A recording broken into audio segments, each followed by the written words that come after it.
Welcome in AK study में हूं अरुण कुमार यादव और इस वीडियो में हम देखने वाले क्लास 9 की एक्सरसाइज 14.4 का सॉल्यूशन। और इससे पहले की सभी वीडियोस के लिंक मिल जाएंगे आपको इस वीडियो के डिस्क्रिप्शन में। और अगर आप साइंस की वीडियोस देखना चाहते हैं तो आप विजिट कर सकते हैं साइंस एके स्टडी 1024 पे। यहाँ से आपको साइंस की वीडियोस मिल जाएंगी। तो शुरू करते हैं। देखो, इस एक्सरसाइज को करने के लिए सबसे पहले हमें कुछ बेसिक टर्म्स के बारे में सीखना है। तो मैं पहले आपको इनका बेसिक कॉन्सेप्ट बताऊंगा, उसके बाद क्वेश्चन शुरू करूंगा।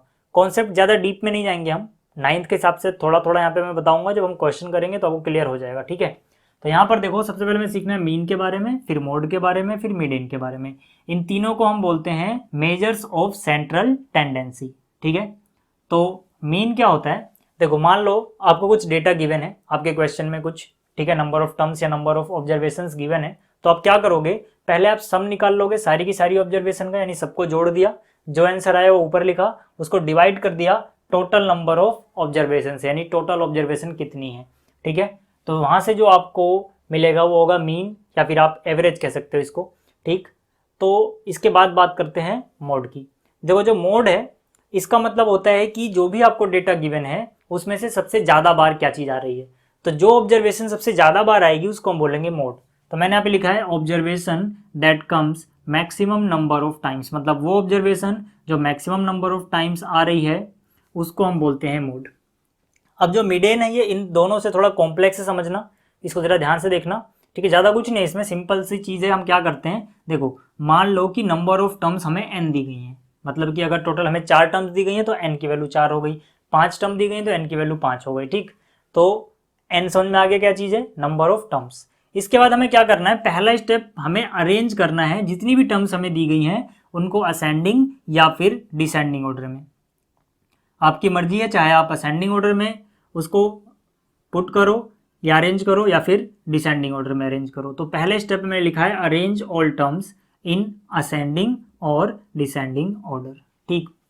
जब आपने असेंडिंग या डिसेंडिंग ऑर्डर में अरेंज कर दिया तो मिडियन का सिंपली मीनिंग होता है कि बीच में कौन सी वैल्यू आ रही है, ठीक है ना, एकदम बीचों बीच। तो यहाँ से बीच में या तो एक वैल्यू आएगी या दो वैल्यू आएगी, दो केस बनते हैं। एक वैल्यू बीच में तब आती है जब n ऑड होता है, और दो वैल्यू तब आती हैं जब इवन होता है। यानी कि अगर n ऑड होगा तो बीच में जौन सी वैल्यू आएगी उसको हम क्या बोल देंगे, मिडियन। कौन सी वैल्यू होगी वो कौन सा टर्म होगा, तो मिडियन हो जाएगा n+1 divide by 2th term, ठीक। और अगर n इवन है तो बीच में जो दो वैल्यू आएंगी वो कौन कौन सी होगी, पहली होगी n/2th टर्म, दूसरी होगी n/2 + 1th टर्म। अब यहाँ पे क्योंकि दो चीजें बीच में आ रही हैं तो मिडियन निकालने के लिए आप इनका एवरेज ले लोगे, इनको जोड़ो, डिवाइड बाई 2 कर दो। मेरे कहने का मतलब क्या है वो समझाता हूँ, ठीक है। मान लो हमारे पास नंबर हैं 4, 6, 5, ठीक है, ये नंबर हैं, हमें मीडियन निकालना है। तो पहली बात तो कितने हैं ये, 1, 2, 3, तो n की वैल्यू हो गई 3। मैंने क्या कहा था, n क्या है हमारा, नंबर ऑफ टर्म जो है वो हो जाएगी n, ठीक। तो n 3 हो गया। अब सबसे पहला स्टेप जो रहेगा, इनको असेंडिंग या डिसेंडिंग ऑर्डर में लिखना है। तो असेंडिंग ऑर्डर में लिख रहा हूँ मैं, सबसे छोटा कौन 4, उससे बड़ा कौन 5, सबसे बड़ा कौन 6, ठीक है। जैसे ही मैंने असेंडिंग ऑर्डर में लिख लिया या डिसेंडिंग ऑर्डर में लिख लिया, जिसमें भी लिखा है, ठीक, उसके बाद मिडियन निकालने के लिए देखना होता है, उसके बाद मिडियन निकालने के लिए देखना होता है बीच में कौन सा आ रहा है। तो यहाँ पर मैंने बहुत कम नंबर लिए हैं इसलिए आपको डायरेक्ट दिख जा रहा है कि बीच में आया है 5, तो मतलब मिडियन हो जाएगा 5। लेकिन जब बहुत सारे नंबर होंगे तब वहाँ पे आप ऐसे काउंट करने नहीं बैठोगे, तब आप क्या करोगे, आप ये फॉर्मूला लगाओगे। देखो, डायरेक्ट हमें दिख गया कि भाई मिडियन हो गया 5। अगर मैं फॉर्मूला लगाऊं, ठीक है, अगर मैं क्या करूं, फॉर्मूला लगाऊं मिडियन में, तो कौन सा फॉर्मूला लगेगा, n बराबर 3 है, और 3 कैसा नंबर होता है, ऑड। तो ऑड वाले केस में ये फॉर्मूला लगेगा। तो मिडियन का हो जाएगा n+1 divide by 2th term. याद रखना, मिडियन यहाँ पर n+1 डिवाइड बाई 2 नहीं है, n+1 डिवाइड बाई 2 करके जो आएगा वो वाली टर्म है। मेरे कहने का मतलब है n की वैल्यू कितनी है 3, तो 3 प्लस में 1, 3 प्लस में 1 कितना हो गया 4 डिवाइड बाई 2, 4 डिवाइड बाई 2 क्या होगा 2। तो यहाँ पे मिडियन 2 नहीं है बल्कि 2th टर्म या फिर सेकेंड टर्म बोल सकते हो आप, सेकेंड टर्म। अब यहाँ से सेकंड टर्म कहाँ से, जो आपने असेंडिंग या डिसेंडिंग ऑर्डर लिखा है वहाँ से, तो ये पहला टर्म, ये दूसरा टर्म, तो सेकंड टर्म क्या है हमारी 5। तो ये मतलब होता है यहाँ पर, ठीक है। तो मिडियन आ गया 5। अब लेकिन मान लो यहाँ पे अगर नंबर ऑफ टर्म्स इवन होती, मतलब क्या, मतलब कि सिंपली समझो यहाँ पे एक और नंबर हमें दे देते 8, ठीक है। तो असेंडिंग ऑर्डर में लिखो 4 5 6, लास्ट में आ जाता है 8। तब यहाँ से n की वैल्यू कितनी हो गई होती, 1 2 3 4, n की वैल्यू कितनी हो गई होती 4। 4 कैसा नंबर होता है, इवन। तब अगर आप बीच में देखोगे कि भाई बीच में, जैसे अगर आप यहाँ से एक हटाओ यहाँ से एक हटाओ, तो बीच में 2 लोग मिल रहे हैं आपको, ठीक है। तब तो बीच में 2 लोग मिलेंगे ना, इसीलिए इवन वाले केस में 2 लोग आते हैं। तो आप जो 2 लोग मिल रहे हैं उसका एवरेज लोगे, यानी 5 + 6 / 2, ठीक है। तो यहाँ से तो आपको डायरेक्ट दिख गया, छोटे से नंबर हैं ये। लेकिन अगर बहुत सारे नंबर होते तब आपको फॉर्मूला लगाना पड़ता, ठीक है। मीडियन इज इक्वल टू क्या होता, n/2th टर्म प्लस n/2 से एक ज़्यादा वाली टर्म डिवाइड बाई 2, ठीक है। तो n की वैल्यू कितनी है 4, तो 4/2 कितना आ गया 2। तो याद रखना ये 2 नहीं है बल्कि सेकंड है, सेकंड टर्म प्लस n/2 की वैल्यू कितनी आई थी 2, n की वैल्यू 4 है, 4 / 2 2 + 1 3, तो ये 3 नहीं है बल्कि थर्ड टर्म है। इन दोनों को जोड़ना है फिर 2 से डिवाइड करना है, ठीक है। जो आएगा वो हमारा मीडियन होगा। तो यहाँ पर आप देखो सेकंड टर्म कितना है, सेकंड टर्म कहाँ से देखेंगे, जो असेंडिंग या डिसेंडिंग ऑर्डर वहाँ से, पहला दूसरा, सेकंड टर्म है 5, थर्ड टर्म कितना है 6 और डिवाइड बाई 2, यानी कि आएगा 11 / 2। तो इस तरह से हम मीडियन निकालते हैं, ठीक है। मतलब असलियत में हमें बीच वाली वैल्यू लाने के लिए सब तामझाम करना पड़ रहा है। तो इसको अब शुरू करते हैं क्वेश्चन नंबर 1 से, ठीक। देखो जो क्वेश्चन नंबर 1 है इसमें हमें क्या दिया गया है, एक बार मैं किताब में जो क्वेश्चन है वो पढ़ देता हूँ, ठीक है। क्वेश्चन नंबर 1 में हमसे बोला गया है the following number of goals were scored by A team in A series of 10 matches, find mean, median and mode of these scores, ठीक है। यानी कि नंबर ऑफ गोल्स जो 10 अलग अलग मैचेस में किए गए उसका डेटा हमें दिया गया है। पहले मैच में 2 गोल, फिर 3 गोल, फिर 4 5, फिर 0 1 3 3 4 3, ठीक है ना। इस तरह से हमें क्या निकालना है, पहले मीन निकालना है। तो पहले बात करते हैं मीन की, ठीक है। तो यहाँ पर देखो मीन के लिए फॉर्मूला क्या था, मीन के लिए फॉर्मूला है sum of all observation divide by number of observation. चाहे आप इंग्लिश में लिखो ऐसे sum of all observation divide by total number of observation, या फिर इसको आप ऐसे भी लिख सकते हो, सिग्मा का मतलब होता है समेशन, यानी सबको जोड़ रहे हैं हम। Sum of all observation sigma xi, i की वैल्यू 1 रखोगे x1 मतलब पहला टर्म, 2 रखोगे दूसरा टर्म, 3 रखोगे तीसरा टर्म, चाहे आप ऐसे लिखो, ठीक है। और divide by total number of terms कितनी है n मान लेते हैं, ठीक। या फिर आप ऐसे लिख दो, अगर आपको ऐसे समझ में नहीं आ रहा तो ऐसे लिख सकते हो आप sum of all term divide by total observation. तो यहाँ पे सम का मतलब क्या हो गया, सबको जोड़ना है, यानी कि 2 प्लस में 3 प्लस में 4 प्लस में 5 प्लस में 0 प्लस में 1 प्लस में 3 प्लस में 3 प्लस में 4 प्लस में 3 डिवाइड बाई n क्या है, टोटल नंबर ऑफ ऑब्जर्वेशन कितनी है, हमें बताया गया था 10 मैचों की सीरीज है। तो या फिर आप वहाँ से 10 लिखो या फिर आप गिन लो 1 2 3 4 5 6 7 8 9 10, ठीक है। तो ये आ गया हमारा। अब इसके बाद इनको आप क्या करना है, ऐड करना है। तो 2 और 3 5 में 4 जोड़ोगे 9, 9 में 5 जोड़ोगे 14, में 0 जोड़ोगे 14 और एक 15, 15 और 3 18, 18 में 3 जोड़ोगे 21, 21 में 4 जोड़ोगे 25, 25 में 3 जोड़ोगे 28 और डिवाइड बाई क्या है 10 है। तो ये कितना हो जाएगा, सीधा सीधा एक के बाद पॉइंट लग जाएगा, यानी कि इधर से 2.8, ठीक है। तो जो मीन था, मीन को हम इस सिंबल से भी दिखाते हैं, ये आ जाएगा 2.8, ठीक है। तो मीन हो गया 2.8। तो मीन आपको समझ में आ गया होगा। अब बात करते हैं मोड की, ठीक। मोड में मैंने आपको क्या बताया, अभी मैंने कहा जो चीज़ सबसे ज़्यादा बार आ रही है उसको मोड बोलते हैं। यहाँ मैंने बोला था observation that comes maximum number of times. तो यहाँ से सीधा सीधा आप लिखो यार मोड इज इक्वल टू, सबसे ज़्यादा बार कौन आया है 3, यहाँ पर 3, इसके बाद यहाँ पर 3, यहाँ पर 3, यहाँ पर 3, 3 4 बार आया है। और कोई आया क्या 4 बार, नहीं। तो मोड क्या होगा, वो चीज़ जो मैक्सिमम बार आया यानी कि 3 हो जाएगा, ठीक है। मिडेन की बात करते हैं, ठीक है। मिडेन में क्या करना है, पहले हमें अरेंज करना है सारी टर्म्स को असेंडिंग या डिसेंडिंग ऑर्डर में, ठीक है। तो मैं यहाँ पर लिख रहा हूँ असेंडिंग ऑर्डर, ठीक है। मोड आपको समझ में आ गया होगा। मैंने यहाँ पे क्या लिखा, असेंडिंग ऑर्डर। असेंडिंग ऑर्डर में क्या हो जाएगा, ठीक है। असेंडिंग ऑर्डर में सबसे पहले आपको लिखना होता है सबसे छोटी वैल्यू। तो सबसे छोटी वैल्यू कौन मिली आपको, 0, ठीक है। जो मिलेगा उसको कट कर देता हूँ ताकि याद रहे। उसके बाद क्या 1, ठीक है, 1 भी हो गया। उसके बाद क्या मिलेगा 2, ठीक है, ये 2 हो गया। उसके बाद क्या मिलेगा 3, 3 कितनी बार है 1 2 3 4 बार, 1 2 3 4 बार। उसके बाद क्या मिलेगा 4, ये रहा 4। उसके बाद क्या मिलेगा, उसके बाद मिल रहा है 5। ठीक है, सबको हम लिख चुके हैं। ठीक, अब हमें क्या लिखना है, मीडियन। ठीक है, तो मीडियन में मैंने क्या बोला, बीच में कौन आ रहा है। आप डायरेक्ट भी देख सकते हो यार, यहाँ से आपने क्या किया, 1 2 3 4 लोगों को हटा दिया, फिर यहाँ से 1 2 3 4 लोगों को हटा दिया। कितने जने बचे बीच में, 2 जने। इन दोनों को जोड़ के आधा कर लो। बाकी अगर आपको फॉर्मूला करना है तो यहाँ पे हम क्या बोलेंगे, एन की वैल्यू कितनी है, एन की वैल्यू है 10, टोटल 10 लोग हैं ना। तो 10 क्या होता है, 10 होता है एक इवन नंबर। ठीक है, अगर आपको फॉर्मूला लगा के करना है, क्योंकि बहुत बार टीचर नंबर काट लेते हैं, तो आप फॉर्मूला लगा कर लो, कोई दिक्कत नहीं है। अब अगर एन इवन है तो मीडियन हो जाएगा N by 2th term, N by 2th term plus N by 2 plus 1th term divide by 2। तो n बाई 2, एन कितना है 10 है, तो n की वैल्यू 10 रखोगे, 10 बाई 2 कितना हो जाएगा 5, यानी 5th टर्म प्लस फिर से n बाई 2 की वैल्यू 5 आ रही है, यहाँ पे रखो n की वैल्यू 10, 10 बटे 2 5, 5 में एक जोड़ा 6, यानी 5th term plus 6th term divide by 2। अब यहाँ से आपको 5th और 6th टर्म देखनी है, पहली दूसरी तीसरी चौथी पाँचवीं। ठीक है, 5th टर्म क्या मिली 3, 6th टर्म क्या मिली 3 डिवाइड बाई 2। 3 प्लस 3 कितना होता है 6, 6 डिवाइड बाई 2 कितना होता है 3। तो मीडियन कितना आ गया 3 आ गया। नहीं तो आप डायरेक्ट देख लेते तब भी आता, बहुत बार एमसीक्यू में आता है सीधा आप बीच वाली वैल्यू देखो, लेकिन आपको याद रखना है बीच वाली वैल्यू तब देखोगे जब आपने असेंडिंग या डिसेंडिंग ऑर्डर में लिखा हो। ठीक है, तो ये था पहला क्वेश्चन, उम्मीद आपको समझ में आया होगा। अब बात करते हैं क्वेश्चन नंबर 2 की। अब देखो जो क्वेश्चन नंबर 2 है, इसमें हमसे बोला गया है, इन ए mathematics test given to 15 students, the following marks out of 100 are recorded. Find the mean, median and mode of this data. मतलब हमें 15 बच्चों के मार्क्स पता हैं और यहाँ पे हमें मीन, मोड और मीडियन निकालना है। तो पहले बात करते हैं मीन की।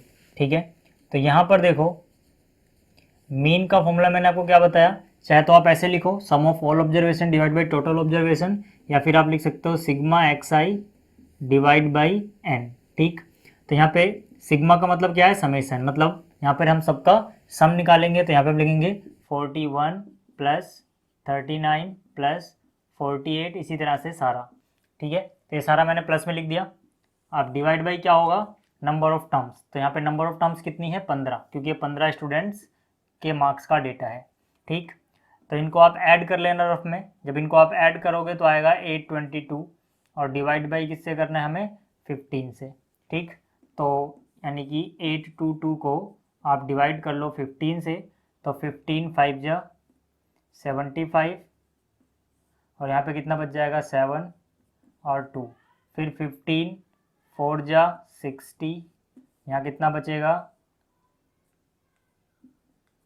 2 और यहाँ 1। ठीक, पॉइंट लगाओ 0, 15 8 जा 120, मतलब कि जो मीन है, ठीक है, हमारे पास जो मीन आएगा इस पार्ट का वो कितना हो जाएगा 54.8। तो यहाँ पे आप लिख सकते हो 54.8। ठीक है, तो ये मीन निकल गया। अब बात करते हैं मोड की। ठीक है, मोड में क्या होता है, सबसे ज़्यादा बार कौन सी चीज़ आई हुई है यहाँ पर। ठीक है, वो हम कहाँ लिखते हैं, वो हम लिखते हैं मोड में। तो यहाँ पे आप देख सकते हो 52, यहाँ पर 52 और यहाँ पर 52। 52 कितनी बार आया है, 3 बार आया है। ठीक है, और कोई चीज़ जो 3 बार या उससे ज़्यादा आ रही है, तो यहाँ पे और कोई ऐसा नज़र नहीं आ रहा जो 3 बार या उससे ज़्यादा आ रहा है। तो यहाँ पे हम बोल सकते हैं कि जो मोड होगा, ठीक, वो कितना हो जाएगा 52, क्योंकि मैंने आपको बताया मोड का मतलब क्या है, वो ऑब्जर्वेशन जो maximum number of times I है। तो यहाँ पे सबसे ज़्यादा बार कौन आया है 52, तो मोड हो गया 52। अब बात करते हैं मीडियन की। ठीक है, मीडियन के लिए हमें सबसे पहले क्या करना होता है, सबसे पहले हमें लिखना होता है असेंडिंग या डिसेंडिंग ऑर्डर में। तो यहाँ पर मैं लिख रहा हूँ असेंडिंग ऑर्डर में। ठीक है, तो मैंने अब लिखा असेंडिंग ऑर्डर। असेंडिंग ऑर्डर में देखो सबसे छोटा जो आपको यहाँ पे नज़र आ रहा है, ठीक है, वो क्या है, सबसे छोटा है 39। ठीक है, तो ये जो 39 था सबसे छोटा था, तो मैंने यहाँ पे लिखा 39। उसके बाद क्या नज़र आ रहा है 40, तो यहाँ पे लिख दिया 40। उसके बाद एक और बार 40 है। ठीक, इसके बाद क्या है, इसके बाद है 41, तो यहाँ पे आ गया 41। इसके बाद क्या होगा, 41 के बाद यहाँ पर देखो 42 है, तो यहाँ पे मैंने 42 लिख दिया। 42 के बाद, ठीक है, 42 के बाद अगर 40 की लाइन में कुछ है तो यहाँ पर है 48, 46, ठीक है, तो छोटा कौन है 46, उसके बाद 46 हो गया, उसके बाद 48 हो गया, और इसके बाद क्या हुआ 48 के बाद 40 की लाइन में अब कोई नहीं है। 50 की लाइन में देखो 54 और 52 तीन बार, ठीक है, 52 तीन बार था, 52, 52 और 52, 1 2 3, 52 हो गया। उसके बाद कौन आएगा 54, 54 के बाद कौन आएगा, 54 के बाद आएगा यहाँ पे 62, 62 नहीं 60, ठीक है, उससे भी छोटा है 60, तो यहाँ पे आप लिखो 60, उसके बाद क्या लिखोगे 62, उसके बाद क्या लिखोगे, दो ही लोग बचे यहाँ पे 96 और 98, 96 और 98, तो ये दोनों भी हो गए, सब हो गया, ठीक। अब देखो, अब यहाँ पे हमें क्या निकालना है, मिडेन, ठीक है, क्या निकालना है, मिडेन निकालना है। और नंबर ऑफ टर्म्स n कितना है, देखो n यहाँ पे है 15, तो जो 15 है वो क्या है ऑड, यानी कि जो n की वैल्यू आ रही है, ठीक है, n की वैल्यू यहाँ पे लिख देते हैं, n बराबर 15 है, और ये 15 क्या होता है ऑड होता है, ठीक है, n होता है नंबर ऑफ टर्म्स। तो जब ये ऑड होगा तो सीधा सीधा मिडेन क्या होता है n+1 divide by 2th term, ठीक है, फॉर्मूला मैंने यहाँ पे लिख रखा है, मैं यहाँ पे दोबारा अब नहीं लिख रहा, जगह कम बची है, ठीक है। तो n की वैल्यू 15, 15 + 1 डिवाइड बाई 2, ठीक है, ये वाली टर्म होगी 2th टर्म। तो 15 + 1 16, 16 डिवाइड बाई 2 मतलब कि 8th टर्म, ठीक है। और 8th टर्म क्या आई, यहाँ से काउंट करो, जो असेंडिंग ऑर्डर है 1 2 3 4 5 6 7 8, यानी जो 8th टर्म आ रही है वो है 52, मतलब मिडेन जो होगा वो हो जाएगा 52, ठीक। तो ये था क्वेश्चन नंबर 2। अब बात करते हैं क्वेश्चन नंबर 3 की। अब देखो जो क्वेश्चन नंबर 3 है, इसमें हमसे बोला गया the following observations have been arranged in ascending order, if the median of the data is 63 find the value of x। मतलब यहाँ पे आप देख सकते हो कि जो हमें यहाँ पर डेटा गिवन है ये पहले से ही असेंडिंग ऑर्डर में ऐसा हमें बताया गया है, तो मैंने लिख लिया कि given data is in ascending order, और जो डेटा था वो मैंने यहाँ पे लिख लिया। यहाँ पर हमें मिडेन भी बताया गया है 63 है, मतलब मिडेन इक्वल टू 63 ये गिवन है, और हमें x की वैल्यू बतानी है कितनी होगी, ठीक है। तो इसको कैसे करेंगे, देखो पहले बात करते हैं n की, n मतलब नंबर ऑफ टर्म कितनी है, तो यहाँ 1 2 3 4 5, ये हो गई 6, ये पूरी एक टर्म है, 7 8 9 10, n की वैल्यू कितनी आ रही है 10, 10 क्या होता है इवन नंबर होता है, ठीक है। तो जब n इवन हो तो फॉर्मूला क्या लगेगा ये वाला, मतलब कि यहाँ से मैं कह सकता हूँ जो मिडेन है इसकी वैल्यू हो जाएगी n/2th टर्म और n/2 से एक ज़्यादा वाली टर्म। तो n है 10, तो n/2 यानी कि 10/2 क्या हो जाएगा 5th टर्म, और 5th से एक ज़्यादा n/2 + 1 यानी कि 6th टर्म, ठीक है, डिवाइड बाई 2, 5th और 6th टर्म का जो भी आ रहा है, ठीक है, उसको डिवाइड बाई 2 कर दो। और मिडेन कितना दिया गया है, देखो यहाँ पर मिडेन दिया है 63, ठीक है, तो मिडेन की वैल्यू है 63, तो इसके नीचे 63 लिख देंगे। 5th टर्म पहले से ही असेंडिंग में अरेंज है, तो यहाँ से गिनेंगे ये पहली दूसरी तीसरी चौथी, ये हो गई 5th टर्म और ये हो गई 6th टर्म, यानी 5th टर्म की जगह लिख देंगे हम x और 6th की जगह लिख देंगे x+2, ठीक है। और डिवाइड बाई क्या है, डिवाइड बाई यहाँ पर है 2, यहाँ पर कितना है 63 is equal to x + x, कितने x हो गए 2x, प्लस में क्या है 2, और डिवाइड बाई क्या है 2 है।